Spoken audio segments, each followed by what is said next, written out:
All right, and joining us on the show right now, we've got Ubuti Anonymous. And Anonymous joins us on the other side today to share his life story. So he's a life story because I'm not really gamma for it. Smamgela on the show. Hello, Anonymous. Yeah, phela bhuti wami njani? Sikwamukele kwi-cruise namhlanje. Ngibonga kakhulu nje ukuthi isikhathi sakho uvumile naso nanokuthi sikhulume nawe siqale sibonge njengalokho.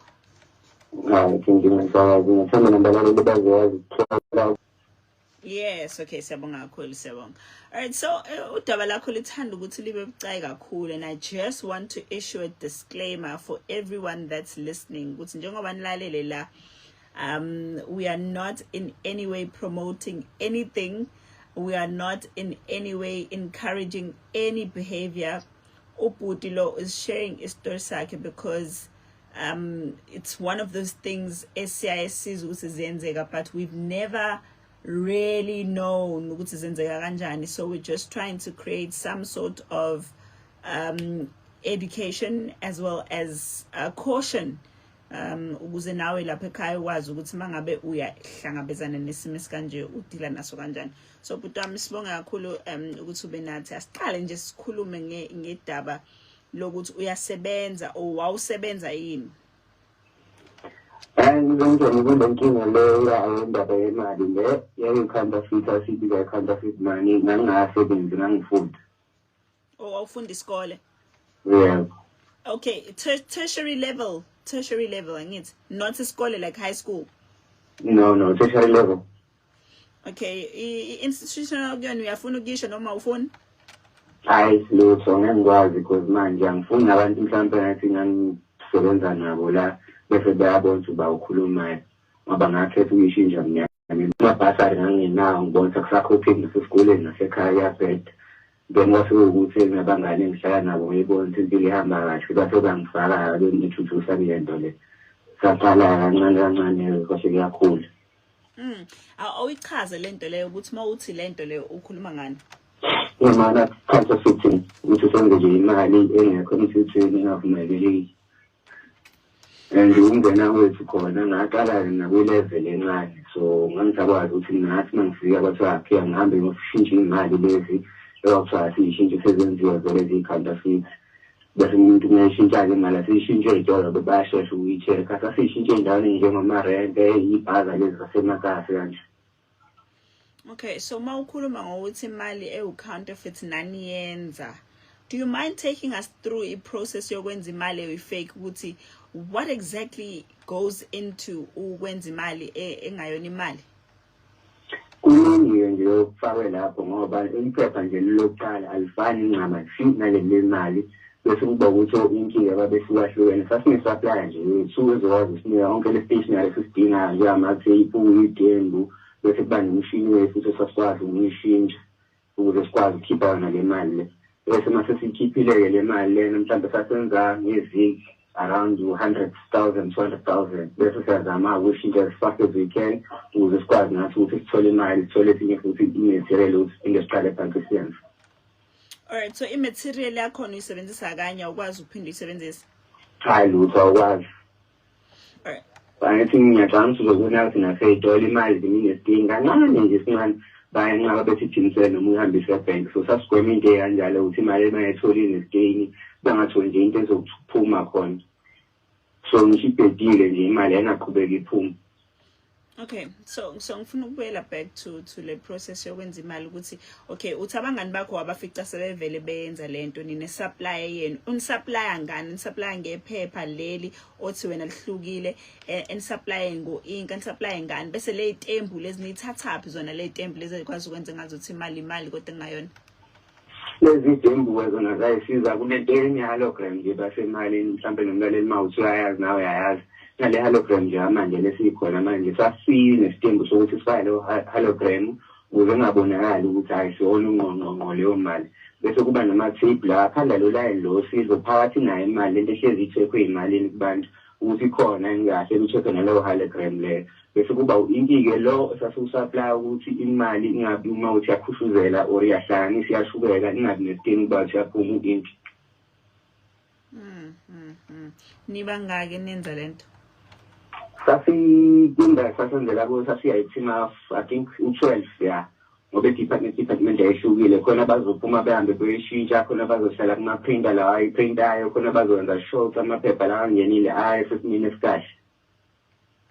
Into ekhona la eThekwini efana nomsebenzi nje omsebenzi abantu abathi baphuma beye emsebenzini.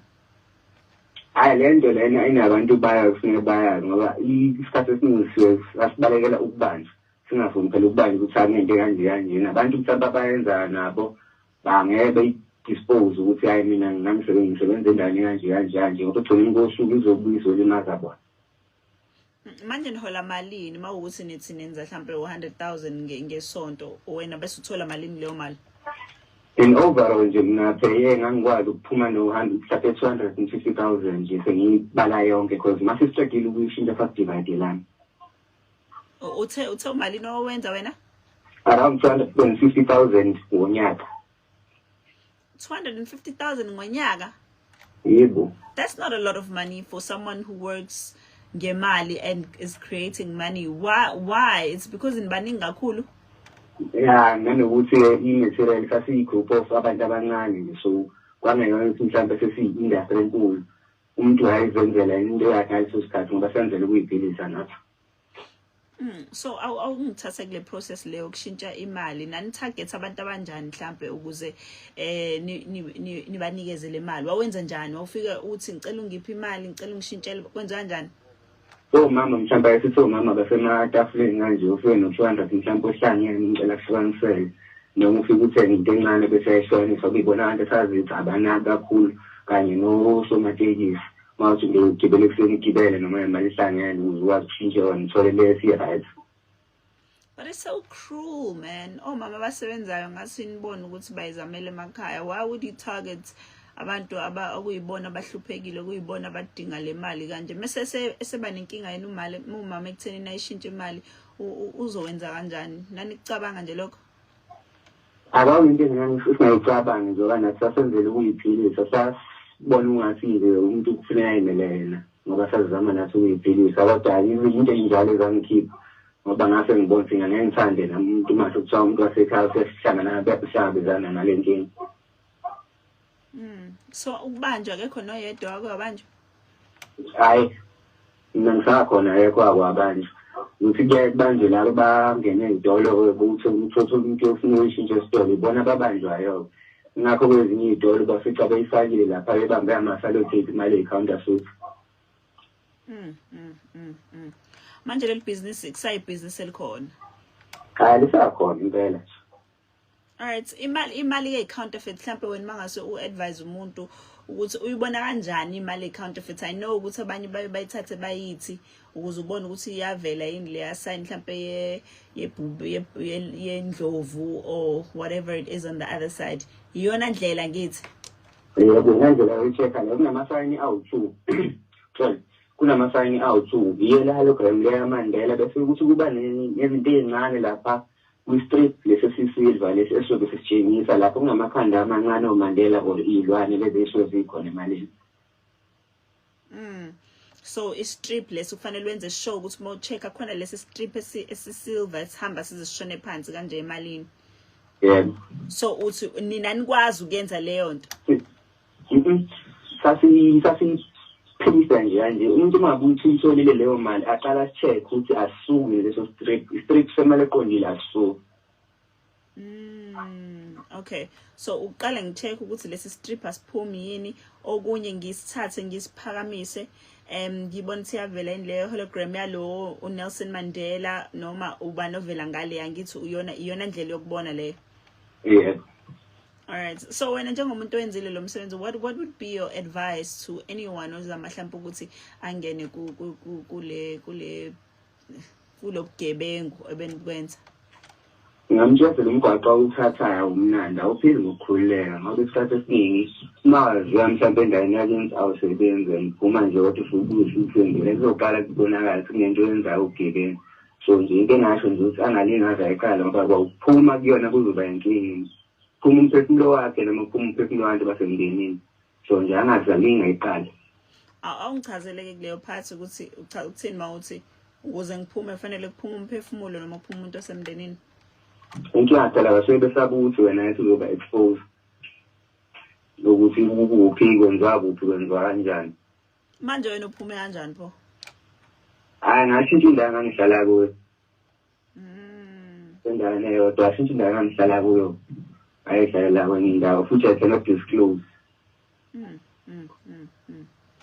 Alright, mfethu siyabonga kakhulu sithemba ukuthi lo msebenzi eniwenzayo uzozama nawe by all means ukuthi udiscourage ngisho intsha ukuthi ingene kule msebenzi kanje ngoba njengobusho nawo kulimala abantu bakini abamnyama kulimala abantu abomama abayizamela imali kulimale imphakathi nje okuyiyona enganayo ngempela ke imali because mase usungithanda usunginezile le mali eyifake mina uthi angenze njani hayi impela nje bakaphela umuntu mabe qhamuka uzofuna ishintshe isididini egadi imali amnika yona nanokuthi mawuthi nabo umama laba abadayisa emacele noma yikuphi amabhizinisi basafufusa bahlezi begadi imali kufanele bayazi imali sibayibona kanjani undile noma iyabheda nephepha ke lemisweni isukile leli laphashuzela kakhulu leli lemali lithe ukuba soft inyani so ileleleni eli soft le mali eqondile leli liyakhwashuzela nje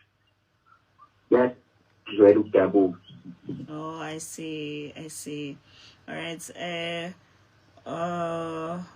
okay khona uthi angibuza ukuthi umuntu oniphethe umuntu wala eSouth Africa noma umuntu wangaphandle unfortunately ngiyathanda ukudisclose lokho kodwa thina la esiyenza khona sazi umuntu oyedwa naye usuke ephethe usuke sephethwe nakhona abangaphezulu futhi alright hey mfethu hey ya siyabonga kakhulu nokushare nokucushisa abantu ke nje sithemba ukuthi iadvice yakho bazokwazi ukuthi bayithathe nabo bakatisise lezi zinto because ziyabonakala ukuthi izinto ezibucayi ngempela siyabonga kakhulu mfethu alright siyazwela kubhuti ke exwayisa kumphakathi naye ngebusiness balibiza kanjalo abathi ke ilona abebephilisa ngalo kodwa ke nawe ngoba usuzwile please be extra vigilant and extra careful mangabe udila nemali okay siyabuya ke sithatha ama voice notes akho ku 0737091991 Vuma Drive. Today we are okay guys nayizwela ke nani uyazwela so that is the story sengizofunda ama comments